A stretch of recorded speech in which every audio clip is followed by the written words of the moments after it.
In this video, I will show you how you can turn off the passcode on your iPhone 15, 15 Pro, Pro Max, or the Plus.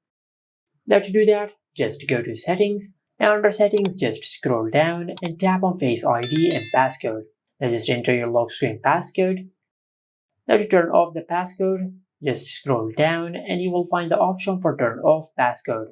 Now if this option is grayed out on your iPhone, then you will need to reset your Face ID before you turn off the passcode. Now to do that, just scroll down and you will find the option for Reset Face ID.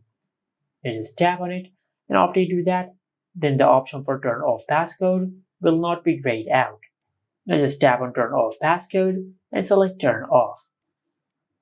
Now in this section, just enter the password of your Apple ID. Then tap on Turn Off. Enter your current lock screen passcode. And after you do that, then you will turn off the passcode on your iPhone. Now just keep in mind that if you turn off the lock screen passcode, you'll reset and remove your enrolled Face ID from your iPhone.